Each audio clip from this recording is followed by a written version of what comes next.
I've started streaming, sir. Okay.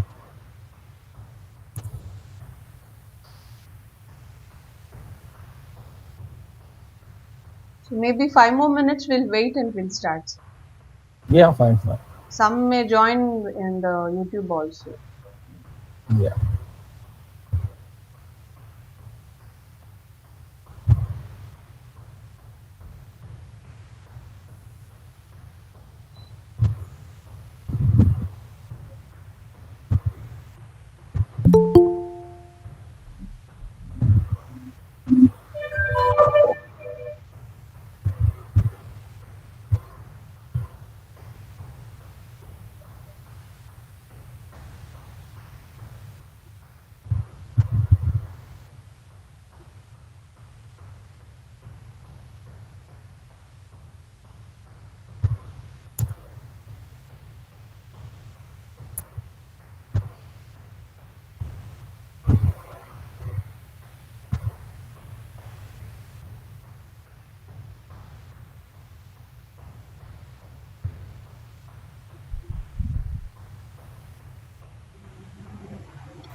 I also need to mute my phone. Okay.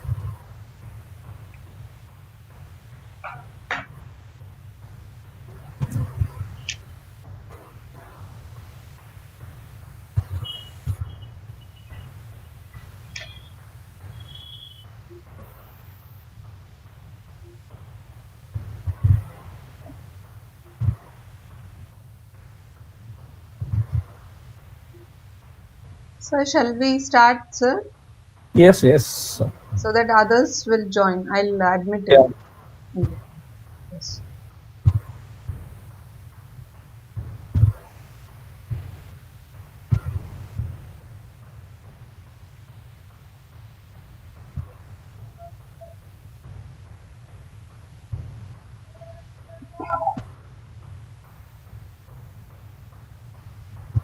Good morning, one and all. Today, the Spastic Society of Tamil Nadu, Deafblind Regional Center for South, is hosting the Southern Regional Webinar for Adults with Deafblindness, supported by Sense International India. Today we have with us the honorable speakers, Mr. P. Srinivasan, Manager, Training, Sense International India, and Ms. Kanupriya, Assistant Manager, Programs, Sense International India. I take immense pleasure in welcoming the honorable speakers and all the participants who are attending the webinar today. Now, I would like to invite Mr. R. Saravanan, Deafblind Regional Center Training Officer, Spaston, to deliver the welcome note. Over to Saravanan. Thank you, ma'am. Good morning, everyone. Good morning, everyone. Pleasure here. Today, I heartily welcome to all participants and honorable guests for attending today's webinar on understanding children and adults with deafblindness and multiple disability, organized by the Spastic Society of Tamil Nadu and Sense International India. By today, we have two sessions, one by Ms. Kanupriya ma'am, Assistant Manager, Program Sense India, to take on the topic of income generation activity for person with adult deafblindness. Another one session by Mr. Srinivasan sir, Training Manager, Sense India, on the topic of assistive technology for person with deafblindness. Both are expert in this field. Today we will understood how important is for person with disability to become economically independent in their adulthood, which ultimately changes the quality of life, which requires choosing appropriate today third, and enhancing vocational skill. Also, to understand the need for the useful of assistive technology to adapt and support person with deafblindness in the learning process and to continue education and in career. We all will be benefited from today's webinar. Welcome you all once again. Thank you very much. Thank you, Saravanan. Thank you for Thank your you, ma'am. welcome note. Yeah. Thank you. So,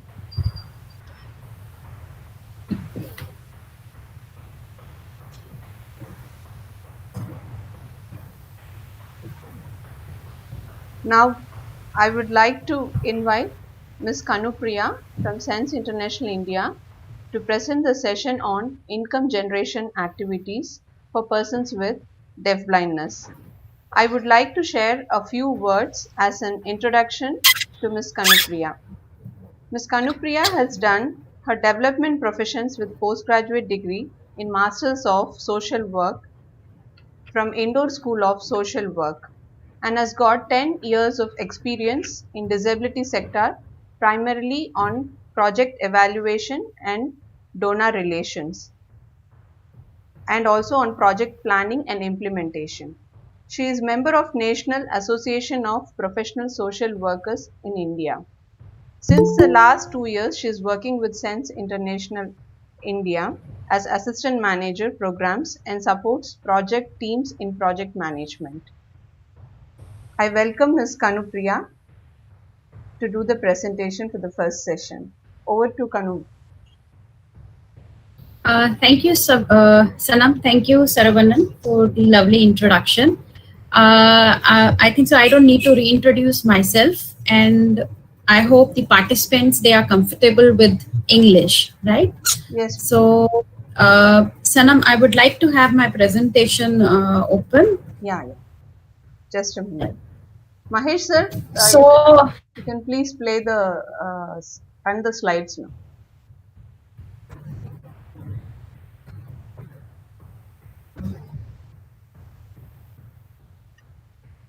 yeah, thank you, Mangesh. So, a very important question that comes to the mind of any parent of a child with disability, not just with deafblindness, is what that child is going to do when he or she grows up. How that child is going to survive on his or her own, who is going to take care of him, and what can we do to make a child independent. So the parents, they run pillar to post. They are always worried about this question. And whenever the parents, they come to special educators to seek for educational guidance, they are always worried about their who is going to give job, what they are going to do, where to do, how to make sure that the child becomes independent. So since we know that Sense India is working primarily with children with deafblindness, and there were many queries regarding it, that what about the livelihood opportunities for persons with deafblindness, we decided to give some seed amount to the families of persons with deafblindness and see that how it goes, what they do, and what activities they take up. So today we are going to see that what kind of income generation activity, that is economic activities, persons with deafblindness can take up, how they can do it, what are the support that they need to do it, and what can be the impact of such activities, right? So Magesh, can you skip to the next slide? So here a very brief that we need to answer these questions whenever we plan for a livelihood or an income generation activity for any adult. First is what. We have to decide what that adult is capable of doing, what that adult can do, right? Second comes when. What is the right age for that adult to start an activity, right? When can that adult be trained? And the last question is how. We know the answer, what activity to do. Okay, we have trained them, but now how to start? And the parents who don't have resources or who don't have knowledge, they become very frustrated in terms that how to do it. We don't have clarity, right? And on the other hand, they have challenges where one of the major challenges is the prejudices of the society, prejudices of the community people, that a child, an adult who is totally deafblind or who has deafblindness with other associated disabilities cannot do anything.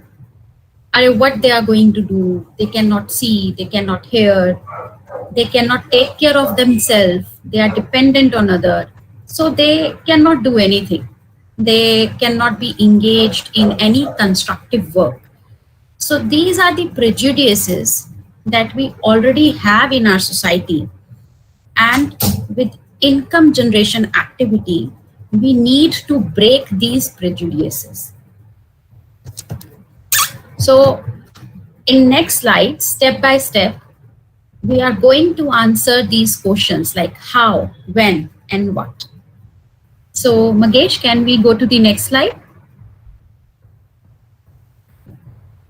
Right. So another thing that comes, IGA, it's a short form for income generation activity. Why there is a need for IGA? Why is it important, right? So if you ask this question from any person who doesn't have disability and ask that why you need a job, why is it important? The first answer that anybody is going to give is economic independence. You need to be stand on your own feet. You want to be economically independent and meet all your needs on your own. Right? You see how good an adult feel when you get your first job or when you earn some money through a socially approved activity.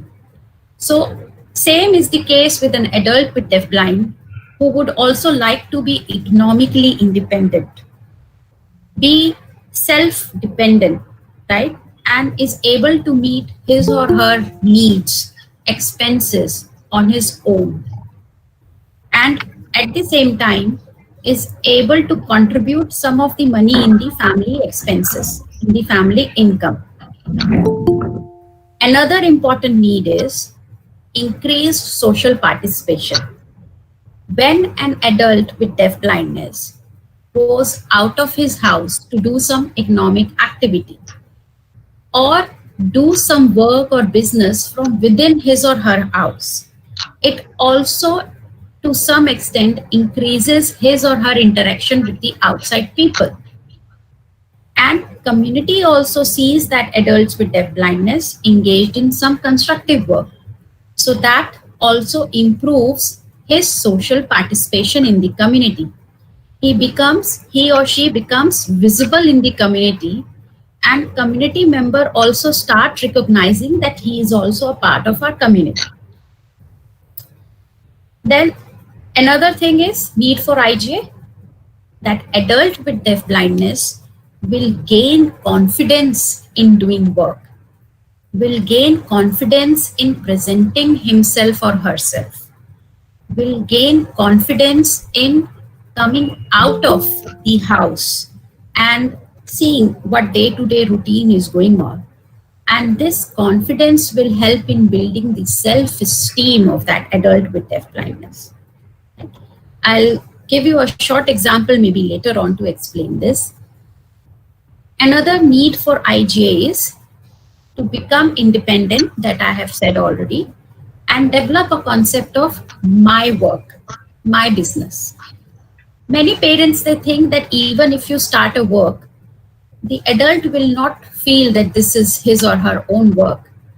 But we have seen cases where the adult has developed the concept of my work. This is my shop. These are my goats. These are my cattle. And I have a particular time to feed them, to take care of them. Right? So when you start an IGA, it is also needed to develop this concept. Then IGA is also needed to develop these skills. There are skills that adult with deafblind will already have before starting the IGA. And when you start an IGA, over a course of time, that adult with learns other skill, like interacting with the customers, how to present themselves in front of customers. So these are the skills that IGA will also help them to learn. Right? So just like we say now, why do you need a job? Why you need to be financially independent? And how this job is going to help you. All these things, they can be applied to an adult with deafblindness. Mangesh, can we move to the next slide? Yes. So very important question. The first is economic independence for an adult with deafblindness. It's not necessary that they start earning a lot, but a minimum amount that will help them to sustain themselves. And how this economic independence is going to improve their self-esteem, help them gain confidence. We need to find the path for this. So this blue arrow, it indicates how. It indicates the process that lots of parents, they ask. Next slide. So the first thing is how we are going to do it. For a special educator, for rehabilitation professionals, for parents, it is very important to understand and know the interest and preference of that adult. If an adult has a particular hobby, that can be converted into a career choice. If a particular adult has an interest in drawing, in painting, right? Maybe in applying henna on the hands, that is mehendi on the hands.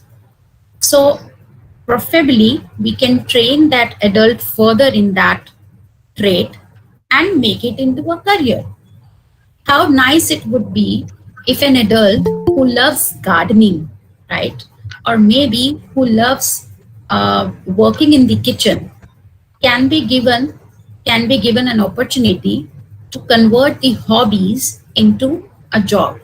So for gardening, it can be opening a nursery. For working in kitchen, it can be opening your own tiffin system center with the support of parent.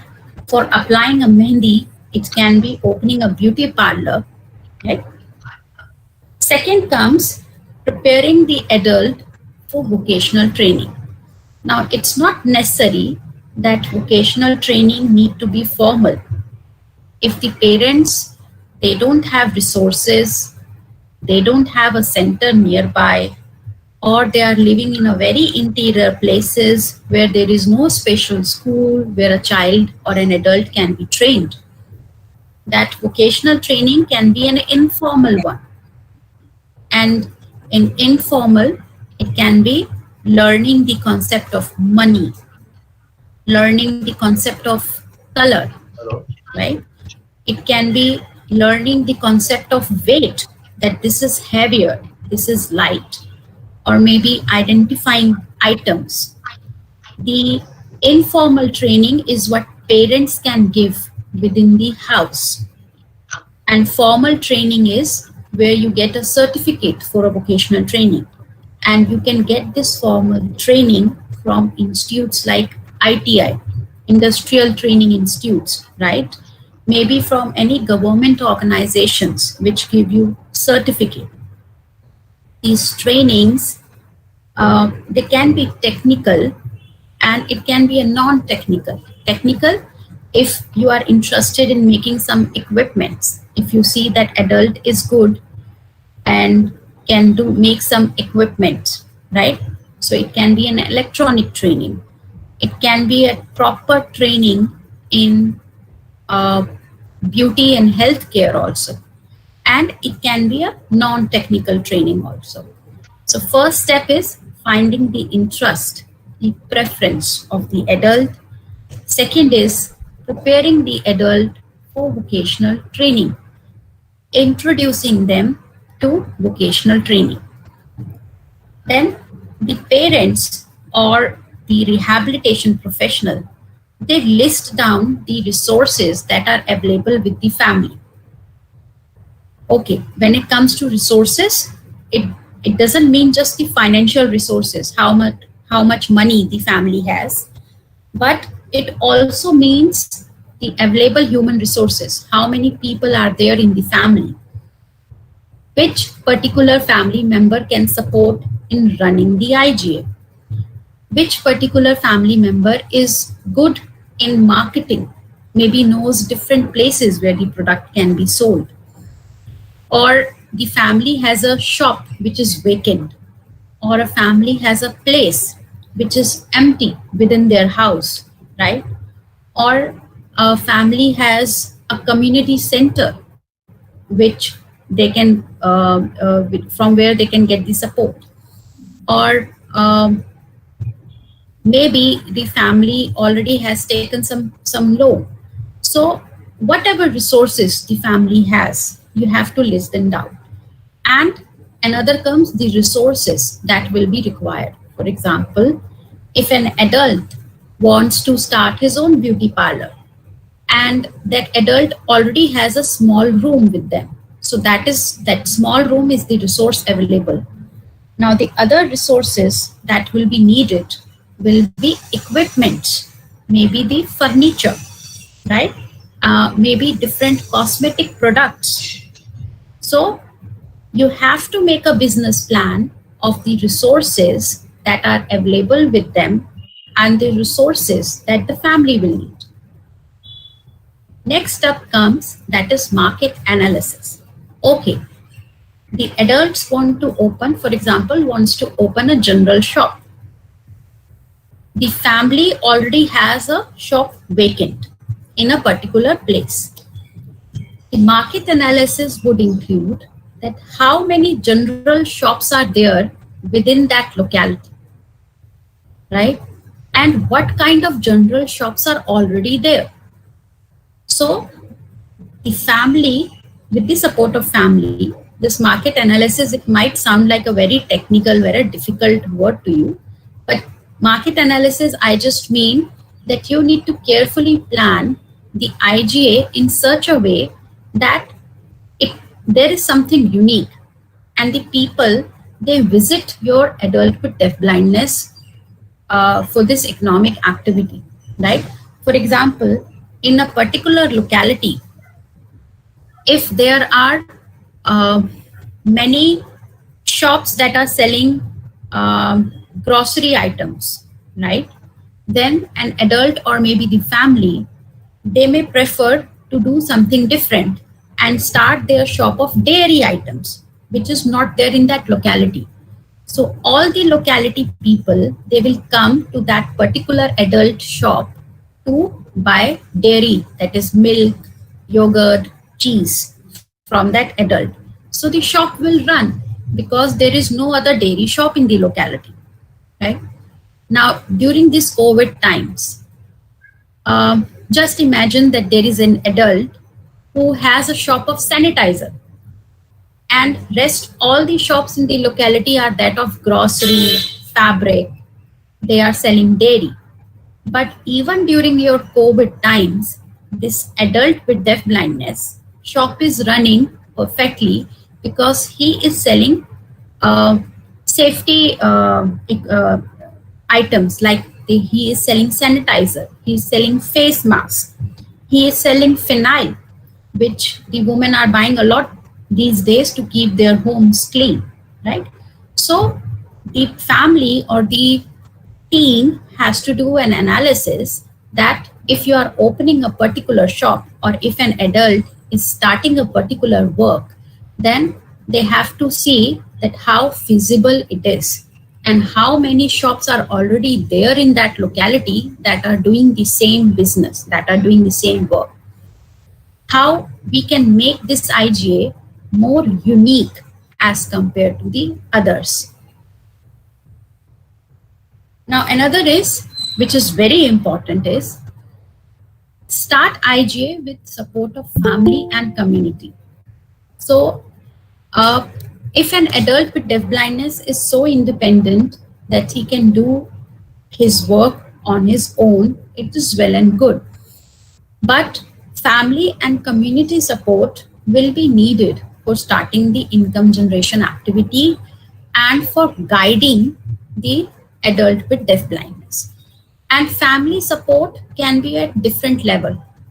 If an adult with deafblindness is able to identify the item, is able to identify a biscuit, right, and give it to the customer, maybe family support will be required in financial transaction. Okay, you gave us 10 rupees, the biscuit is for 5 rupees, you give them 5 rupees back to the customer. Or maybe the financial family support may be required in getting the raw material from the market, because the adult is not able to go to the market or is busy with the shop. So the family members, they can go to the market and they can get the raw material. And community support, that this particular adult with deafblindness has started his own work. So they can support in terms of buying the things from that adult, right? Interacting with him, right? Giving him the opportunities to sell the items. And last is advertisement.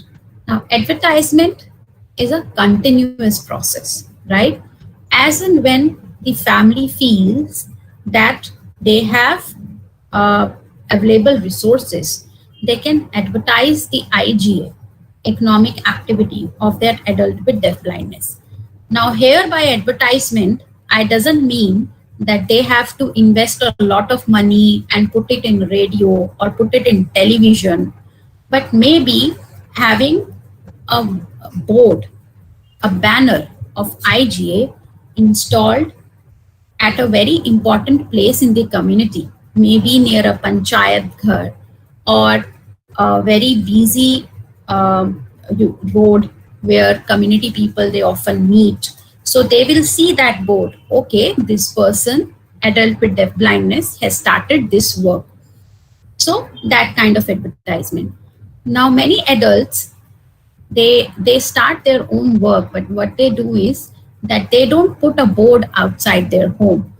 So if it is convenient, maybe a small board which can indicate, okay, they have started their own tailoring shop or they have started their own spice selling, right? Maybe the parents, for the first time, they can print few brochures and they can distribute in the locality. Just these small steps of advertisement. So just a brief about how. First is finding the interest and preference of the adult. Another is preparing the adult for that vocational training so that he becomes more capable to do the IGA. List down the resources that the family already has and the resources that the family will need. Then market analysis, by which I mean finding out what is the current trend in the market, what are the shops that are already existing in the vicinity, in the locality, and what they are selling, right? And how they are selling, how they are advertising their product. Then family and community support to start and sustain the IGA. And last, but another important, advertising your IGA. Mangesh, can we move to the next slide? So there are some few points to remember. First is that every adult isn't unique. Right? Every human being is unique. So we have our own skills, right? Kanupriya is maybe good in talking. She can interact with the customer, right? So she can work in a customer care services, or she can deliver speeches. Saravana may be good in maybe good in documentation, maybe good in writing, so he can write reports, right? Then another person, he is good is in social relation with the community members, right? So every individual is unique, has a unique skills, right? Then second is importance of choice, what that adult is preferring, what the family is preferring. So, as a rehabilitation professional, we cannot impose our choice on the family and on the adult. Their choice is also to be taken care of. Third, learning at school and community is very important.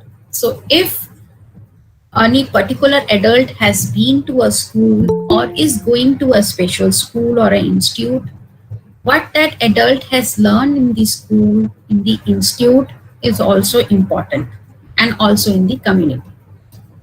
Four, feedback.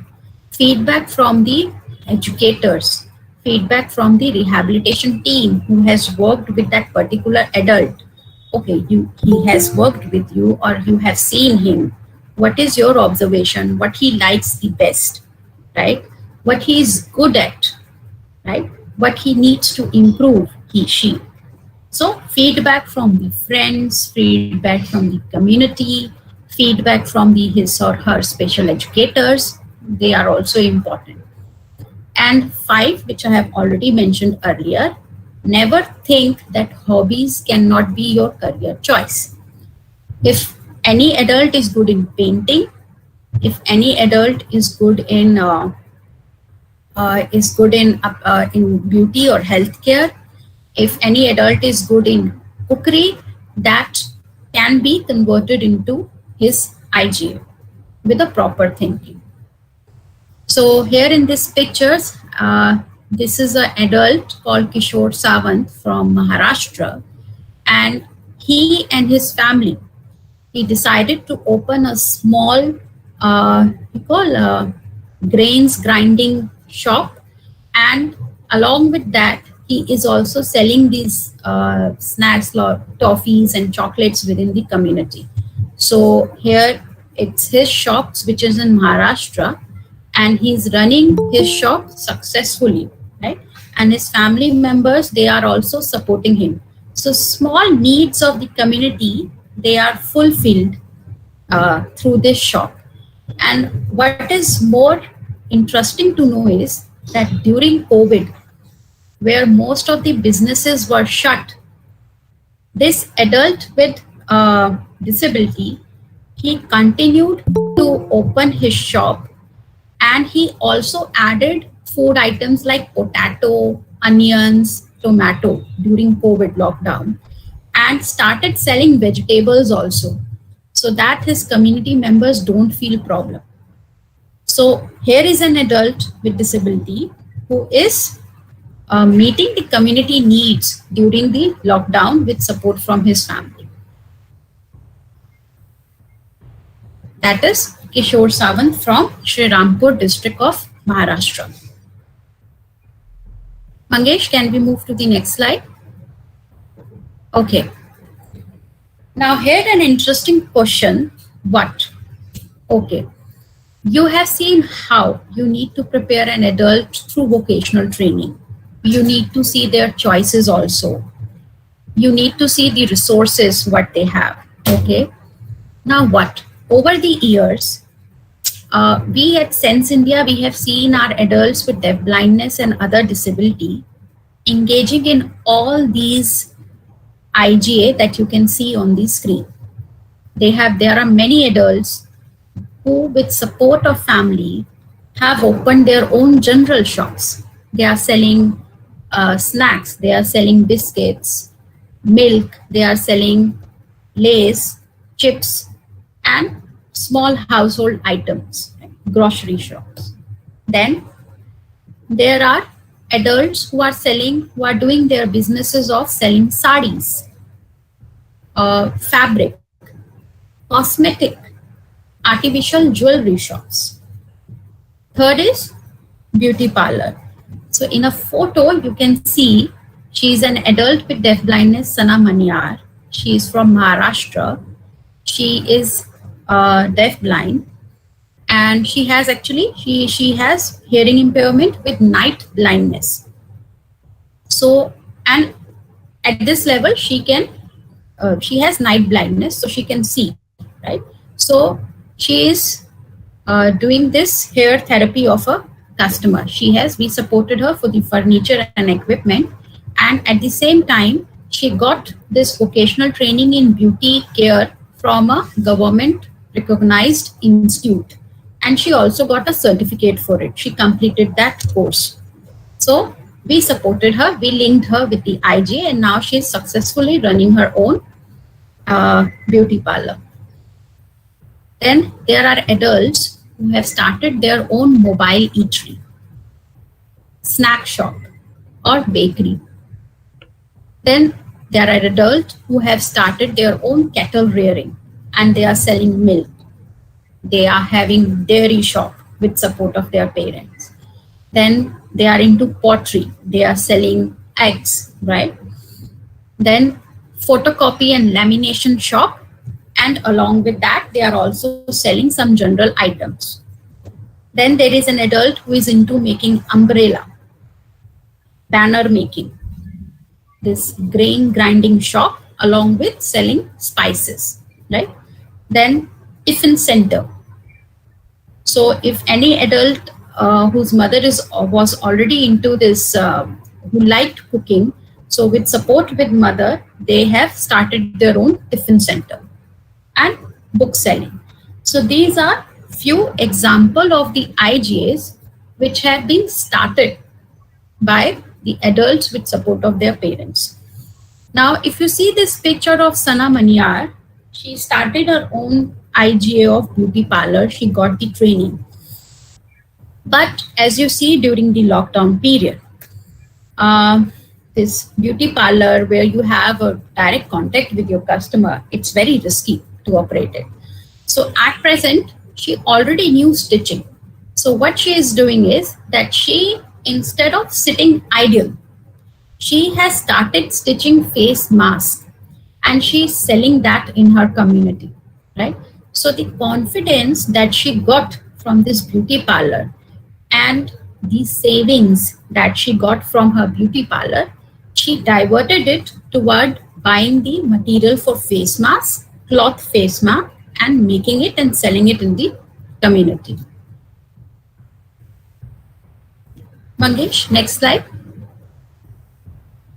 Now, another question that comes is that you have selected an IGA, you have trained.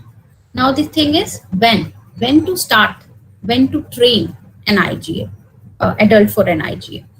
So an important thing is that there is no fixed age for preparing an adult for IGA, right? It should not be, okay, my son is 18 years old, let's start an IGA. Or my son is 20 years old, or my daughter is 30 years old, let's start an IGA. So there is no fixed age for preparing the adult for IGA. So parents can start giving vocational training, pre-vocational training to their children when they are in the early age, right? And these training can be in identifying items, color, weight, money concept, personal grooming, that how to present yourself in the community, how to present yourself in front of other, wear tidy clothes, apply oil on hair, bath every day so that you look hygienic, how to take care of hygienic health. Because, when you go in a market, when you start your own work, you must have seen that you should be presentable. Maybe nobody will come you if you look dirty, right? Nobody may come to your shop if you are making snacks, but your nails are not cutted or they are dirty. So these small things, parents can start teaching them. Rehabilitation professionals, they also give importance to personal hygiene and personal grooming. You can start teaching them in an early age and slowly introduce them to a specific trade of making jewelry or making cutting vegetables or maybe making designs or painting, right? So there is no fixed age for the training. Pre-vocational skills, you can start training them from an early age, and slowly when they reach teenage age of 14 to 15, you can introduce them to a particular training, and then maybe when it becomes 17, 18, you can start the IG. So I hope it is clear. There is no fixed age for preparing the adults for IGA. As soon as the parents and educators, they start pre-vocational skills, it is good for a child. Why? Because that child will take time to understand those concepts and to get used to it and practice that concept in the life. Introduction to specific trade. Yes, if you want to introduce that child to a specific vocational training, 14, 15, you can start. And then maybe by 17, 18, you can start the IG. Next slide, Mangesh.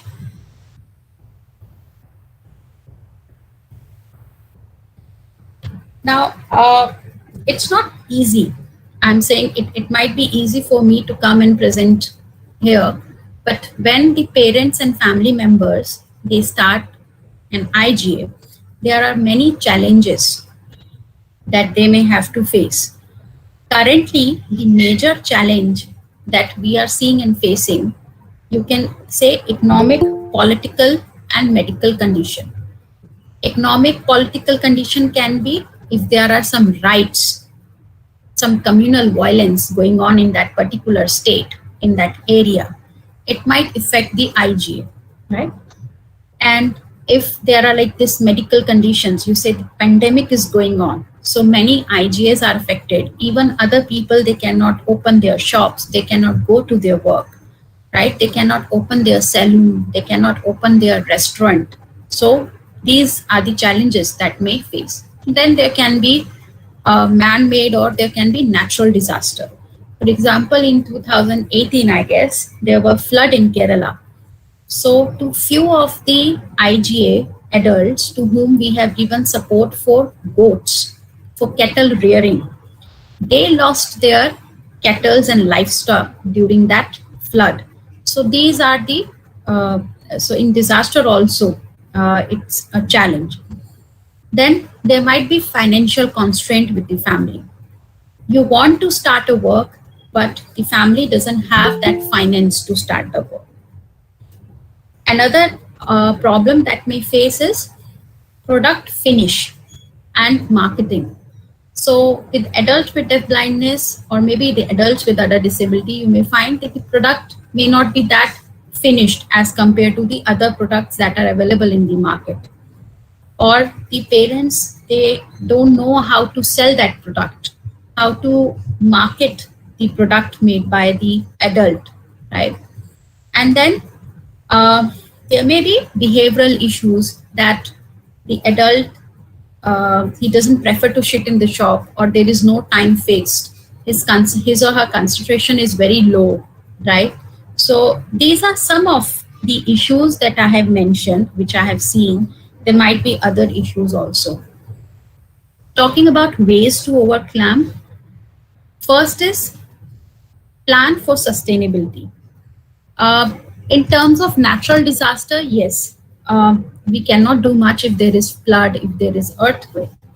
But the parents, family members, they should always, or the rehabilitation professionals, they should see that if a particular IGA is started, then how to sustain that IGA. Should we start two IGAs together. For example, if you have started grains grinding shop, that is atta chakki, so should you also add spices into it to make it more profitable? Okay. If you have started a bakery, should you also include the component of selling spices to make it more profitable? So plan for sustainability and keep an eye on the trends, maybe the siblings. They can see that what is new in the market. Oh, that particular shop has also added chocolates. That particular shop has added selling cold drink. And in our locality, there is no cold drink seller. Should be also started if we have the resources. So sustainability and trends. Then um, invest in steps and save for future. I know people are very, the family, they may get over ambitious. They may expect a lot from an IGA and they may try to invest everything at one time. But I would suggest that the family, they should invest in steps. Maybe you can start with a small amount of 10,000. Start a small shop and see how the adult is doing, what all need to be added. And then after 6 months, maybe after an year, you add more amount, expand the shop, and at the same time, whatever the earning is there from the shop, you either save it in the bank or you reinvest it in the IG. So, and for financial constraint also, you can look out for various loan giving organizations that gives loan for persons with disability. Product finish and marketing, yes, family support is very required. So even in our different organization where the adults, they are engaged in vocational training, their educators, they help them to finish the product, right? To make it more fine so that it can be sold in exhibition, it can be sold in weekly markets. So an adult with deafblindness can be engaged in making the products and finishing can be done by the family members. Expansion of IGA by adding new component, right? So if you have started selling cold drink, maybe after gaining the confidence, the family members can add some new component that apart from cold drink, now we are also selling the ice cream also. We already have a de-freezer. So earlier we were selling cold drink and now we are also selling ice cream. So you are expanding the IG. There are different variety of things. So there will be more profit. Your customers will also increase. When it comes to behavioral issues like parents, they used to say that the adult, he doesn't sit in the shop, right? Or is not familiar with the work culture. So it is, that's why we said there is no fixed age for preparing the adult for IGA. As soon as the parents, they start in the childhood, like introducing the concept of money, introducing the concept of identifying items, concept of time, and fixing time for the adult to look after or sit in a shop. So these cannot be achieved immediately in just 1 month. It may take years of practice. So fix time for adult to sit in a shop, to devote his time to his IG. Slowly and slowly, that adult would also see that from 2 to 5 or 2 to 4, I sit in this place. I have to work in this place, right? From 1 to 2 is my lunch time. So I will go back home, I'll have my lunch, and then I'll come back to the shop, right? Or I'll come back to my table to work. Mangesh, can we move to the next slide? So now this is the impact of income generation activities in 2018. We did a very brief survey of all the IGA applicants to whom Sense India has supported, right? And these are the responses that we got. 62% of the families, they said that with the IGA started by adult, the family has received economic benefit. they have received the financial benefit. 21% response came that the adult has gained the confidence, right, to work, to maybe come out, to present themselves in front of others. 4% said that they see that there is change in their life standard, maybe because of economic benefit, or maybe because the adult is going out, is working, right? 7% says that they had multiple benefit. They also had economic benefit. Their adult also gained confidence. So there were multiple benefit. 4% said that there is development of concept of self. I would say it's not self concept, but self work, that this is my work, right? And 2% said that they become independent. So this is the impact of economic activities. I would like to share an example which I share in almost every platform. When I joined Sense India, I went for my first visit to an organization in Maharashtra. And there I met a girl. Yeah, it was an adult with deafblindness. And I asked that girl that, what is her daily routine? Or maybe I think so I asked that what she does when she goes back home. And I was expecting a very simple example that I go back, I change my clothes, I eat my food, maybe I help my mother, and then I sleep, or maybe I study. This was the answer that I was expecting. But to my surprise, that girl said, when I go back home, she just said this one sentence: I do business. And I was a bit taken aback. You do business? And I said that, what business you do? And she said that I sell sari with my mother. So this is her concept, that with IGA, she was supported for selling saris, blouse, and other fabric, and her mother was also supporting her. So over the years, this adult girl developed the concept that this is my business. And with that confidence, when she says in front of other people that I do business of sari, it brings so much joy. So this is one of an example of gaining confidence and developing your concept that this is my work. Can we move to the next slide? Yeah. So there was also one question that where the IGA savings or maybe the IGA money is reinvested, right? The profit that they are utilizing it. So 51% of the families, they said that there are multiple utilizing. They are also using, they are saving it also, they are reinvesting it also, they are also using it to meet the medical expenses of an adult also. 24% said it is for beneficiary in personal needs. So 24% said that they are utilizing it for beneficiary personal needs, their clothes, their medicine, maybe if they want anything. So for their own personal need. This 51% that I earlier said, this orange color, it is for the household expenses. So 51% said that whatever money is earned from IGA, they are using it for household expenses and support the family. So they are contributing to the family income also.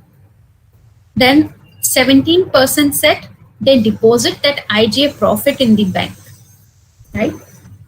And I guess only 66% said that they reinvested that money, that profit in the IGA. That is, they brought new products, maybe they purchased some new expenses, right? So this is the basic where they are reinvesting their IGA profit or savings. Can we move to next slide, Mangesh? Okay. So here another thing that we saw during that is surveys that 9% of the IGA service users, giving them IGA, engaging them in economic activity also led to entrepreneurship development. And here by entrepreneurship development, I mean that they started with one particular IGA and then they also started another work after some time, right? So they are expanding their IGA. They started with pottery and now they are also the family is also selling spices, right? The person started with selling milk and cold drink, but now the person is also assembling pen in the house with contract with a local pen company. So how they are getting more entrepreneur with the IGA. So that percentage is very less, 9%, but we hope that it will increase in future. Are more adults with gain confidence. Mangesh, next slide. Now here are some pictures. We have Mr. Vishwas from Delhi. He is working as a sales assistant in a mall in Delhi. Then Harshita from Delhi. She is getting a vocational training in making beads, mala, and she is very good in chocolate making. So very soon she will be starting her own IGA. Then on this side, we have Hansa from Gujarat. She was supported for a snack shops, that is a small grocery petty shop within her house. And here you can see that she is with a small young customer and she is giving the items that the customer need. Next slide, Mangesh. Here we have D. Kavya from Telangana. She already knew this stitching and now she's into tailoring. She's supports her mother in making blouses and stitching the buttons. This small work, she's supporting her mother. Then Senthil from Kerala, he is into book selling. He was supported for buying these books and now he sells them in the public place. Then down is G. Krishna from Telangana, and the support was provided for goat rearing. Next slide. Here we see, this is Lalit Patel for Nasik. So very interesting story here. When Lalit started IGA, he was supported for a refrigerator, right? And that refrigerator, he used to store milk and curd and cold drink, right? So his family, he started this IGA with support of his family and he used to sell this yogurt and cold drink within the community. But over the years, with support from his family, he has also started assembling pen, local pen, in contract with a local pen company. So he assembles pen. Now here in this picture, you can see that he is giving a sweet box to a woman. We were informed, it was shared by a project partner, that he has employed few ladies from within his community and he pay those ladies on the basis of the pen that they assemble. So here you have an adult with disability who in turn has given economic opportunity to a woman within his community. So here he is giving a Diwali sweet to one of the women from the community who works with him. In between, we have Shorab from Madhya Pradesh. He started his own photocopy and lamination machine. I'm not sure if you can see that lamination machine. It is there in the black color in the back. And he has also started along with it this small snacks shop. Then we have Gosik Raja from Tamil Nadu. Now here is another story of Gosik Raja, that his uncle, he was already into this, making these industrial pipes. So over the years, his uncle trained him in this trade. So there is no problem if an adult with deafblindness joins the family business. No problem. It is very good if you start training them at a young age. So his uncle trained him in this making pipes and he was given the financial help to buy the machine or equipment, right? So now today Gosik Raja and his uncle, with the profit that they are earning, they have expanded their work. They have brought own machines and other equipment.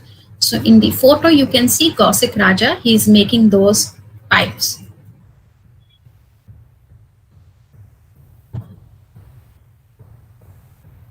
So we have 3 IGA stories. One where Lalit Patel from Nasik started with a refrigerator to sell the um, curd and milk, and now he's employing the women from within his community, and he's into pen assembling. And his parents are also looking to franchise with a soap. He's in a bathing soap making company for its packaging. Then we have Shorab, who recently started his shop during lockdown period. And we have Gosek, who received the training from his uncle in making these plastic pipes from childhood. And now he is doing it independently. So see how he was trained from childhood, and now as an adult, he's continuing that work and is working on the machine. Magesh, can we move to the next slide? So this is not the end, I would say. This is the starting. And this is a quote for all parents, for all the special educators, for the entire rehabilitation team. That is nothing without your support.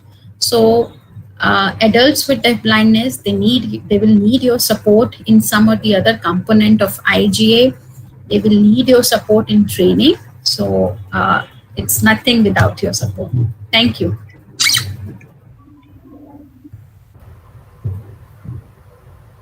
Thank you, Kanu.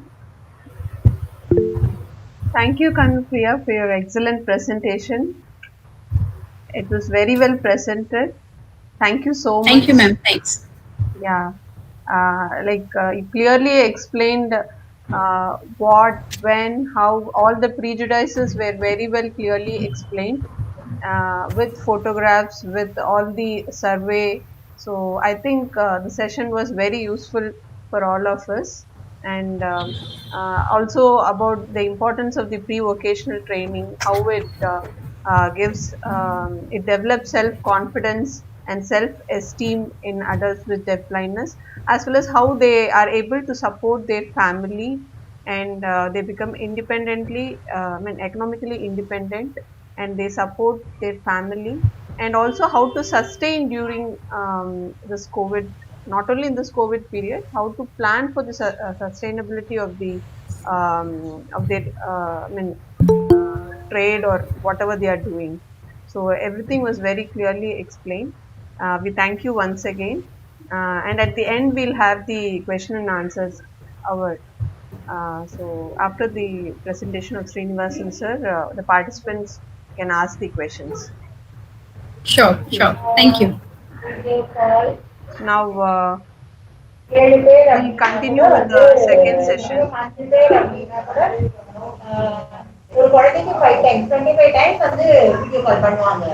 Santana ma'am, please mute பண்ணுங்க audio.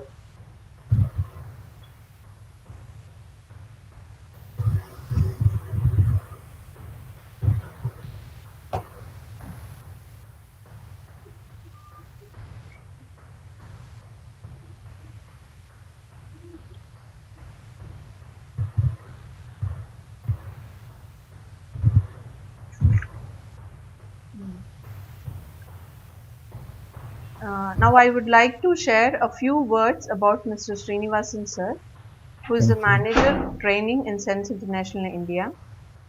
Mr. Srinivasan sir started his career in 1997 after completing the special education diploma in mental retardation at the Clark School for the Deaf, Chennai. He has also done his special education diploma in deafblindness and has completed his BSc B.Ed in hearing impairment and holds the Educational Leadership Program diploma from Perkins School for the Blind, USA. He continued his service as a special educator and assistant lecturer at the Clark School for the Deaf, Chennai, till 2014.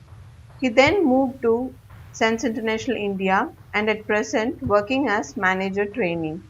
His major role is to support and build the capacity of special educators of the partner organizations in India to render quality services for children and adults with deafblindness. He is also involved in planning and executing national regional and state level trainings on deafblindness for various stakeholders. So with this brief introduction, now I would like to invite Mr. Srinivasan sir to present the next session on assistive technology for persons with deafblindness. Over to Okay. Srinivasan sir. Yeah. Thank you, Sana ma'am. Thank you so much for your lovely introduction. Now, let me present my screen myself. Okay.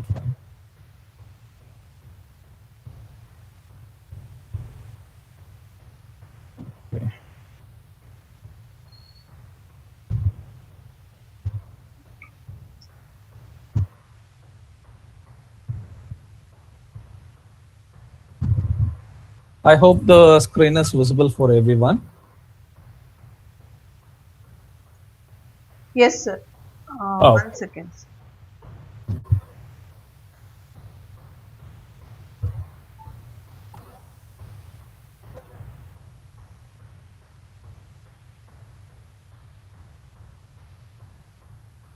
All well? Is it visible? 1 second. Yes sir. Visible. Okay. Can I start now? Yes sir. Yeah. So before going into the topic, just I would like to give a brief introduction about deafblindness. So I know there are many participants who have experience in the field of deafblindness. Still, we have few more participants. I think a few more participants who are new to this field deafblindness. So for them, maybe it may be useful. So, what do you mean by deafblindness? As per the definition, it is a condition in which a person may have a combination of hearing and visual impairment, so which causes severe communication, developmental, and educational needs. So here the definition itself clearly specifies that when you say a person with deafblindness, it doesn't mean that they are totally deafblind. It means they have a combination of loss, both in hearing and vision. So it also includes the following category of people into deafblindness. That is, any person having moderate to profound hearing loss and also significant visual impairment. They fall under this deafblind category. And the another one category is, just take the above category, and then with that hearing and vision impairment, they may also have additional disabilities, maybe mental retardation, maybe cerebral palsy, maybe autism, or maybe any other disabilities. So the third category is central processing problem of vision and hearing. This is called cortical visual impairment, cortical hearing impairment. The problem is in the central nervous system, in the brain level. So the fourth category is progressive sensory impairments. So at the time of identification, these people may have either normal or near normal sight and hearing, and gradually this may increase. The problem in sight and hearing may increase at one certain point of time. They may become deafblind. So the next fifth category is the possible loss of auditory and visual processing disorder. And also they may have associated locomotor or intellectual conditions, and also have severe communication delay. So these are the brief about persons with deafblindness and the categories. Um, and what about the prevalences and statistics about deafblindness? And so far till now, there is no specific statistics about deafblindness in our country, because even deafblindness is included in the new RPWD bill, RPWD Act 2016. Deafblindness is included under multiple disability. So even in the last census, which was taken in 2011, only 5 disabilities plus additional 3. So to overall 8 disabilities only was included in 2011 census as well. So up to till date, there is no specific or statistic studies about deafblindness in our country. However, based on our experience, that is Sense International India's experience in the field for about 23 years, and also we have partnership in 23 states. With that, we came to know that there is an approximate figure of 5 lakh persons with deafblindness are living in our country. So, what are the challenges these people may face? As a person with deafblindness, they may have communicational issues, accessing physical environment, and then also accessing information. These are the major limitations these people face. Also, a child is not accepted, a deafblind child is not accepted in the school for the hearing impact or school for the visually impaired. Even though if they are accommodated, if they are given placement in these school for a single disability, but teachers are not much aware how to deal with these children with deafblindness. And uh, even though we say that 23 states we are working and we have reached more than 78,000 children and adults with deafblindness, there are more than 4 lakh children and adults with deafblindness are left out. So they may not have access to education, or they may have only limited access to education, and also to teach necessary skills for them.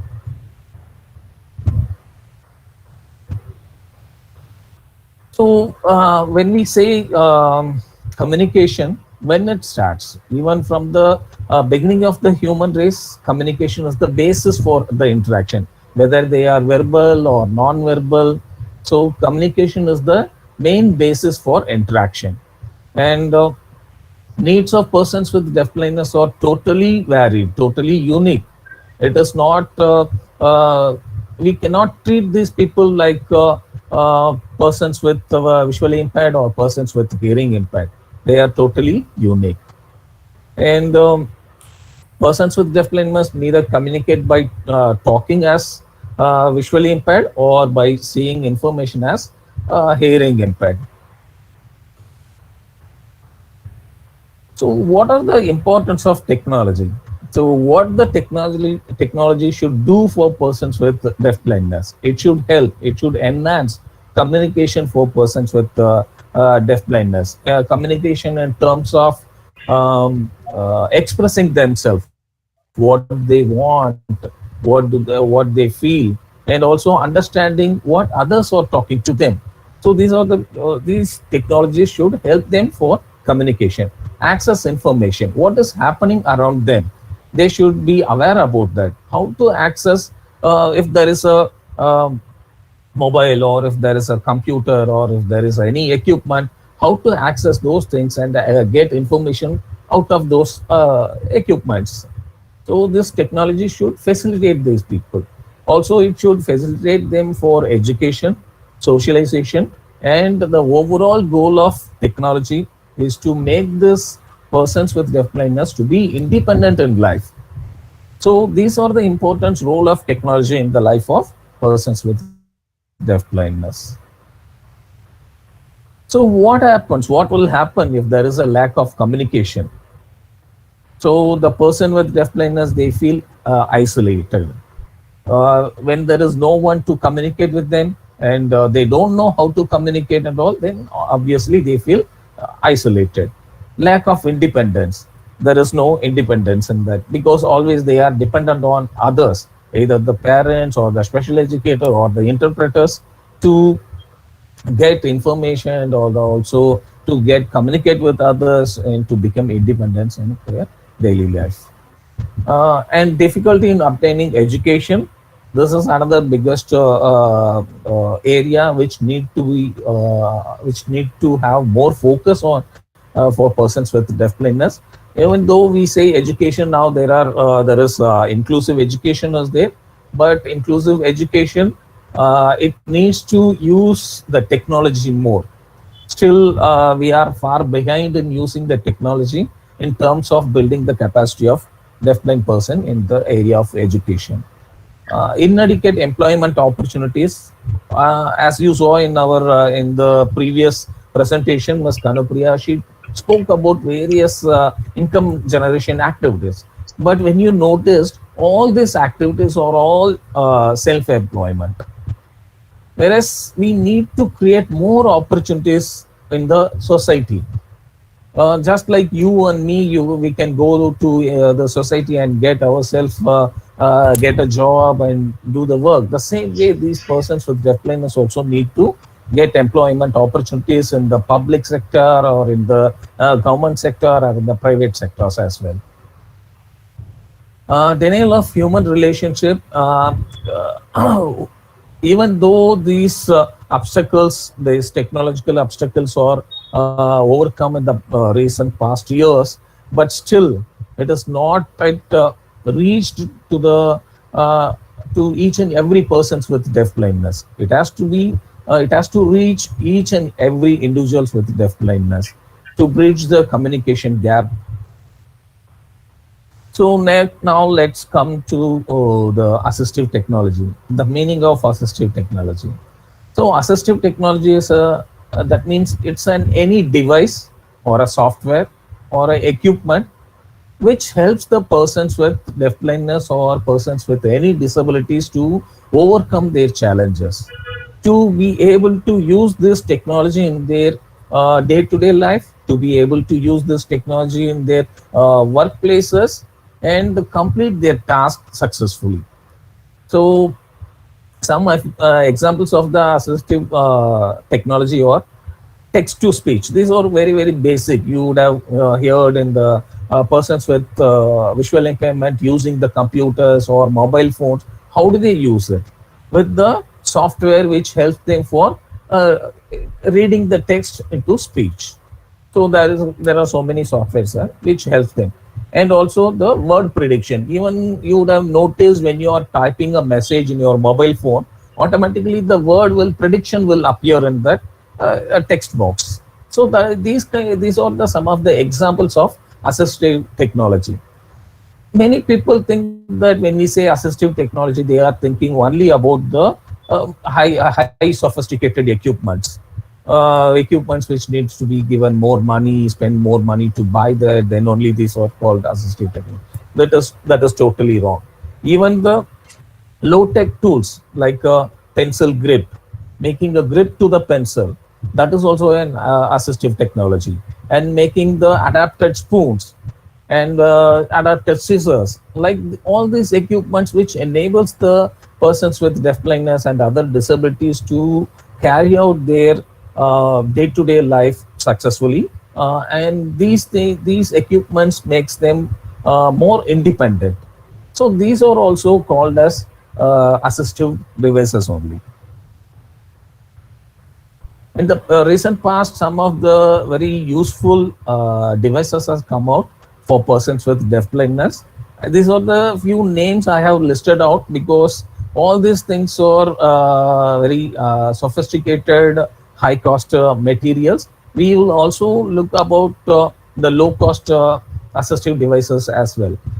Number one is refreshable braille display and ZoomX or open book software, mobile phones with braille display and magnification softwares, braille keyboard, large print keyboards, embosser or fuser or thermoform machine. All these things we will see in the consecutive slides. And also Good Vibes app and enabling switches. Let's see all what about all these things. There is one more equipment. It is called a finger braille supporting device. So, how do we do the braille? The same way we can type the braille on the hands of the persons with deaf blindness. So you can see in the picture, the person with deaf blindness placed his or hand on the table, and the interpreter is touching their fingers. So if it is dot A, if it is letter A, then it has only one dot, so they will touch only one finger in one particular place. If it is B, that means one dot 1 and 2, then the interpreter will touch two places. If it is L 1 2 3, then the interpreter will touch three places of the finger. If it is C, that is 1 and 4. So they will touch here and here, both the places. So this is how they coming during the conferences or any lecture is going. So here it doesn't require any kind of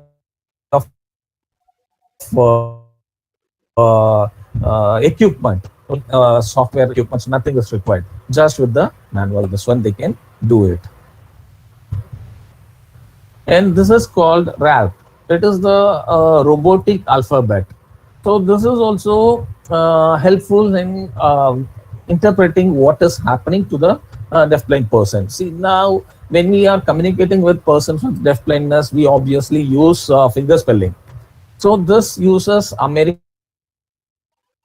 finger spelling, which uses single hand.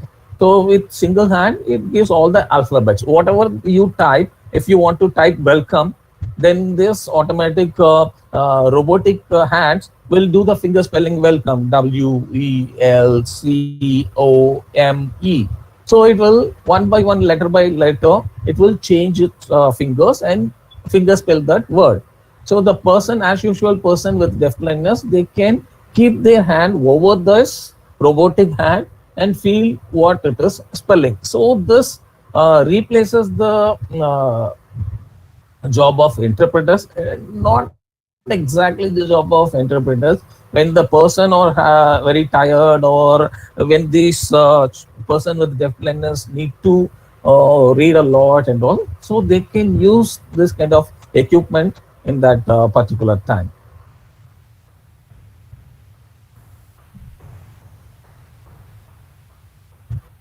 So another latest intervention is the talking glove. So the person will be wearing that gloves, and then when they finger spell, or otherwise when they signs certain things, it automatically converts this finger spelling and the signs to the computer, and the other person with non-disability, or the interpreter or the parents, they will see what is being signed, or they will see in the monitor as a text what is being finger spelled or signed. So this is very much useful for other person who doesn't know the sign language. So when the person with deafblindness, they know how to finger spell, they know how to sign, but the other person, the receiver, the other communicator, if they don't know how to finger spell, how to read the finger spelling or sign language, then this, whatever these people finger spell or sign, it will appear as text in their computer system. So they can read it, and then they can communicate back. So this is what talking glove or talking hands. And then next one is braille and speak. So braille and speak is probably the best known, very well known note taker. So whenever the person is attending a webinar or a conference or a meeting, whatever the speaker is saying, presenting, they can receive these notes, make it as a note. Now, how do we do when a presenter is taking a presentation? If we want to note something, we will take our notebook and write down. The same way, person with deafblindness, they can note down all this lectures or notes in this braille note taker.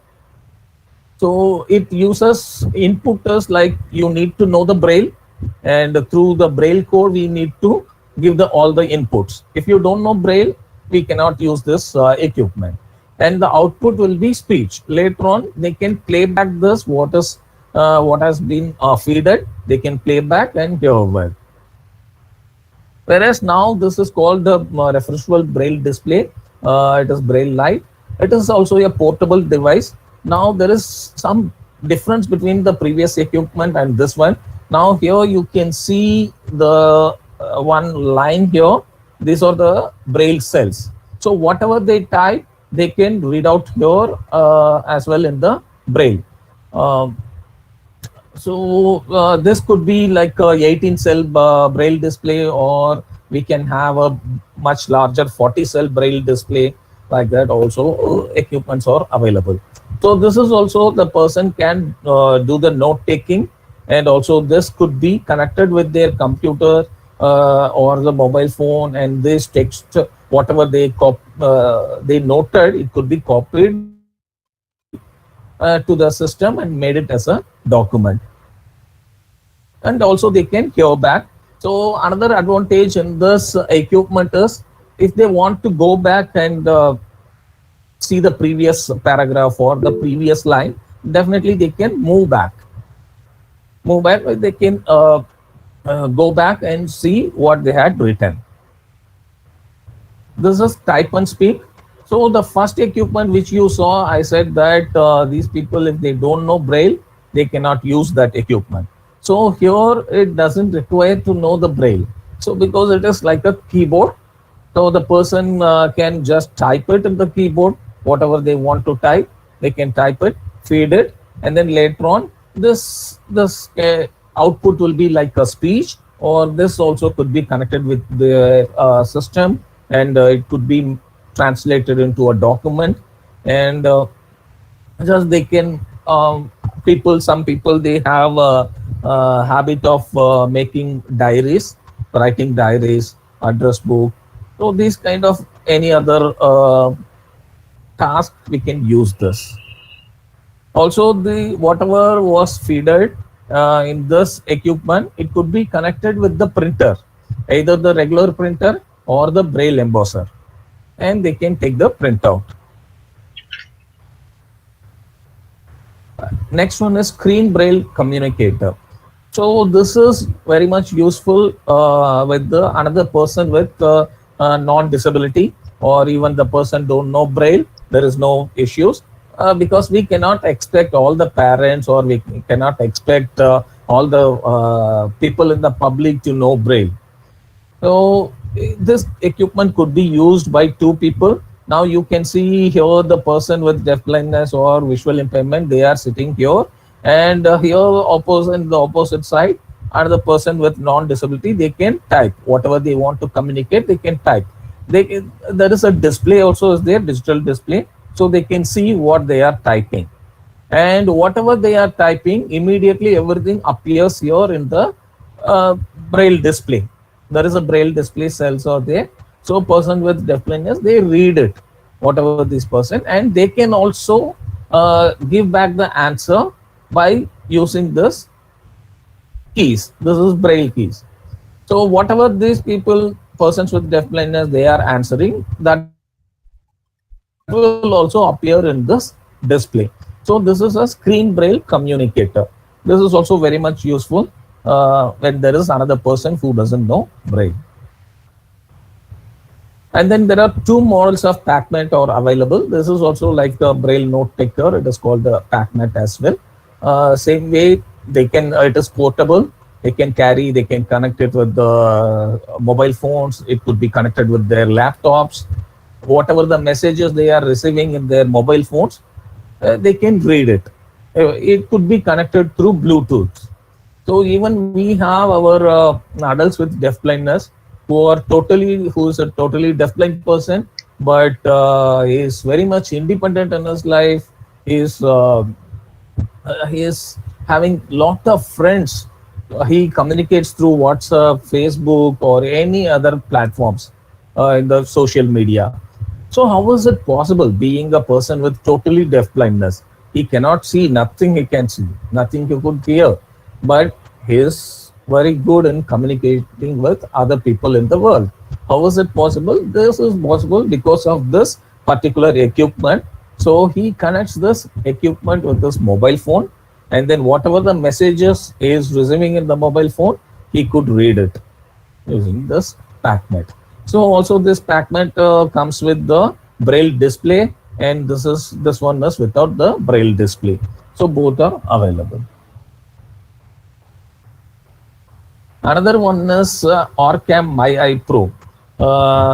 Here you can see in this picture, this is a regular specs. Even if the person is totally blind, there is no issues. They can have this regular specs. It is there is no power in this glass, but it has a camera, inbuilt camera in this attached to this specs. So what happens? This camera reads the text. Whatever this person wears and looks at the object or looks at the textbook, it will read it. So it is fitted with artificial intelligence. So it can recognize even the faces of other people. So once the now I'm a totally blind person.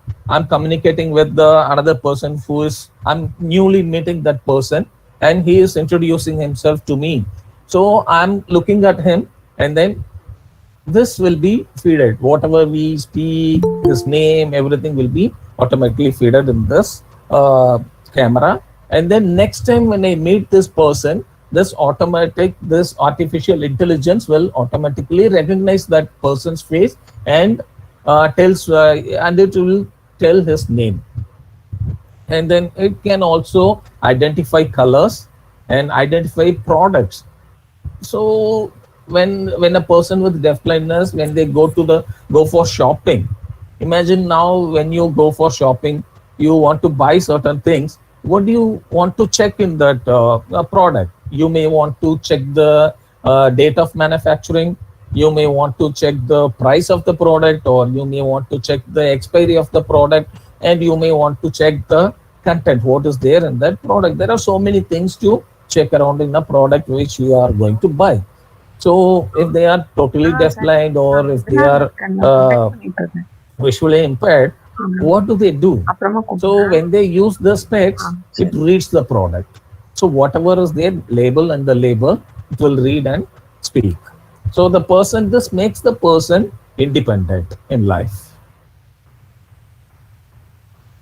Another one is a portable video magnifier, and here you can see in the screen, it is like just a mobile phone or a digital camera, small digital camera. So when the print is very small, this enlarges the print and gives. So we can adjust the size, whatever the size we want, that much we can adjust. Whether it is a font size you want 19, or font size 24, or font size 30, we can adjust it. Also, it has many other features like now you can see in the screen, the background is white and the letters are in black. Some persons with certain visual conditions, they may not appreciate this kind of background. White background, they may not appreciate. They wanted a dark background and the light letters. So here we can switch that by pressing one switch. Here is the option, color changing option. So it will change the background color. Background will become dark, then the letters will become light. So even you can change the background color into totally black or yellow or blue, whatever the color options you want, their eyes could appreciate. That color could be changed. So font size could be changed. The background color could be changed. Also, there is some more features are there, like here it is.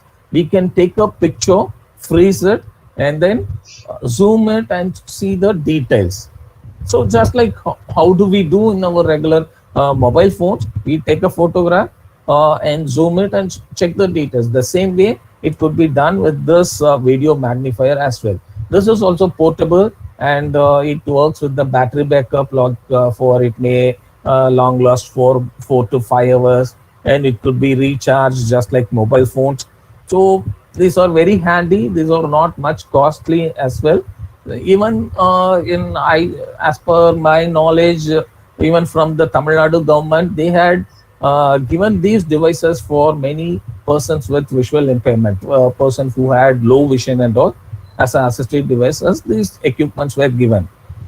And here you can see the keyboard, which is adaptive keyboard. Now you can see the total contrast, and also see the letters are big enough. And even there are many other designs are there in the keyboard, much larger buttons with the keyboard, and also colorful keyboards with numbers, one separate color, and then this arrow marks will be having different colors. So these things will enhance the performance of persons with low vision, or persons with even for autism also, these kind of keyboards are very much useful.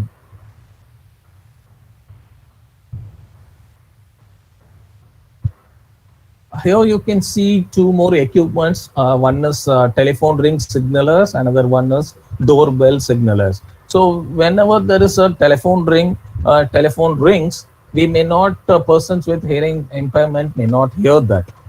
I don't know how many people have noticed even in our mobile, we can make those changes. So when we get a call, automatically our light will flash, the torch light will flash. Even you keep your mobile in silent mode, your light, torch light will flash.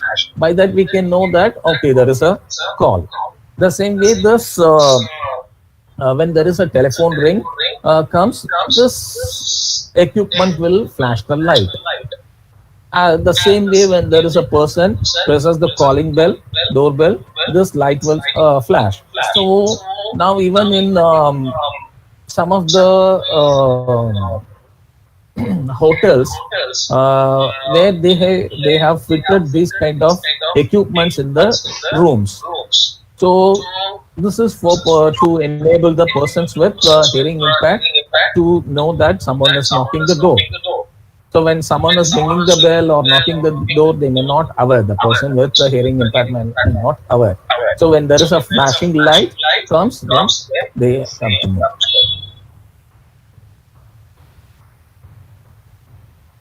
Okay, what about, we saw that is for flashing light is for persons with hearing impairment. If they are totally deafblind, then what to do? How do they know about this ringing bell or the alarm and all? So here is the vibrator also. So when this vibrator is attached with your phone or the alarm or any system, whatever the system you want to attach, when you attach, when there is a alarm comes, then this equipment will vibrate. So this kind of vibrator, you could use it in your bed also, under your pillow, under your bed. Imagine now you are a person with total deafblindness and you are traveling all alone, okay, in a train, traveling all alone in a train, and your station comes at 4 o'clock in the early morning. Who will wake you up? Okay, even if you keep alarm in your mobile phone, you are not going to hear that. So in that time, if you attach this vibrator with your mobile phone or with the alarm phone, so for and keep that timing. So by 4 o'clock, it will give, this alarm will go on, and also this vibrator will vibrate. So through vibration, this person with deafblindness can recognize. Same way, all these alarms could be, vibrators could be attached with the doorbells or any equipment as you like to do it. So this is liquid level indicator. These are all very simple devices. So when you pour liquid inside this, attach this equipment to that cup and then pour liquid. As the liquid comes near to that equipment, almost the cup is going to fill full, then this equipment will give alarm as well as vibration. Okay, there will be some gap between the vibration and the alarm. When the liquid is still poured and the liquid is the cup is about to fill, then this vibrator and alarm will go continuously. So these are the two different things the person with deafblindness can come to know. Okay, the cup is not full yet, only the vibrator or the alarm had started. If I pour more again, then I will get a continuous vibration. Then that means the cup is full. So this is a tactile watch. Many of you must be aware about the braille watch, the regular braille watch, which could be opened, and the person with visual impairment, they touch that and they see the timing. So here is the watch for persons with deafblindness. What this watch does is it vibrates. For hours, it will vibrate for a short time, and then for minutes, it vibrates for a long time. So there is a variation in the vibration as per the hours and minutes. So with this, by training them, we can make the person with deafblindness to aware about the timing and use and be independent. And also this watch has the braille labeling as well. So this is a smart cane. So many people are aware about the cane, the regular holding cane or the long cane, and this is a smart cane. This device could be attached with this your regular cane. So the advantage of this devices, when it will identify the obstacles even in 3 meter distance or 2 meter distance, it will identify and then it will vibrate. When some obstacles appears in just front of this cane, it will vibrate. So through this vibration, they can navigate the pathway and reach their destination. What about others? If there are, we don't have that much money to buy all this sophisticated equipment. Still, we cannot say that we don't have money or to buy those equipments, and we can't teach you these skills. That is totally different. But as I said at the beginning itself, assistive devices doesn't mean only using equipment, costly, sophisticated equipments, even using low tech equipments. No cost, low cost equipments also very much necessary for assistive device. Now you can see this child with this pre-cane, all made up of only the plastic tubes. So this is also one assistive device, also a pre-cane. So which enables the child to walk freely, walk without having any fear in their mind. So nothing going to bump on their head. They are not. So this kind of when you make feel the child very safe and comfortable, confident, then they walk freely in the environment. Always when they have fear in their mind, oh, I don't know where what is going to hit my head or where I'm going to put my leg and I'm going to fall, then the child will not learn the mobility skills at all. So we need to make the child feel secure, safe. Then only the child will start using those all these techniques. So this is another kind of pre-cane. Now this uses two wheels in it and one single long stick for holding the cane. And here you can see two things. This is called rolling tips. So these rolling tips are very much useful. These tips could be attached to your cane, and these tips will be rolling as the person with deafblindness, they use the cane on the floor. They no need to, usually you would have observed person using the cane, they tap the cane left and right, left and right, they tap the cane. So that time they need to lift the cane from the ground and then keep walking. But it may not be comfortable for many children with deafblindness to lift the cane from the ground. When they lift the cane from the ground, they may feel like insecure. They feel like falling down. So they need to have a constant touch with the ground. For that constant touch, this rolling tips will be very much useful. So when you attach this rolling tip to the cane, there is no need for lifting the cane up. Just they can swipe the cane left and right, left and right. These tips will be keep rolling it. So the child will get more confidence to walk freely on the ground. These are the some kind of adapted switches. These switches could be attached to any of the equipments. What are the equipment you want to operate? Suppose we saw that in the previous presentation, talking about more IGA work and all. In that, you saw the person using the serving machine, or person in the cookery. Suppose they are involved in the cookery, they need to operate the mixer grinder or the grinder and all. So that time when they have issues in with their hand function and they don't know how to use the switches, the regular switches. Regular switches need to give, you need to give more force and you need to twist. So now these switches will, adapted switches will help you when you connect this with that equipment. It is just by pressing that switch. Even if you don't have the fine motor skill, just you can place your hand on that. Very, very light touch also. This can operate that particular equipment. Just by pressing, it will on. Just when you take off your hand, it will switch off. So the same way these switches could be used with this with your tablets, iPhones, or laptops to operate all these equipments. These adapted switches are very much useful. Adapter measuring equipments, you can see some of the basic measuring equipments like inch tape or the ruler, that is the scale, or the measuring cups, water measuring cups, the same way the measuring spoons, everything was with the braille label or some kind of tactile markings. Here you can see the in the inch tape, you can see the tactile markings here. For that inch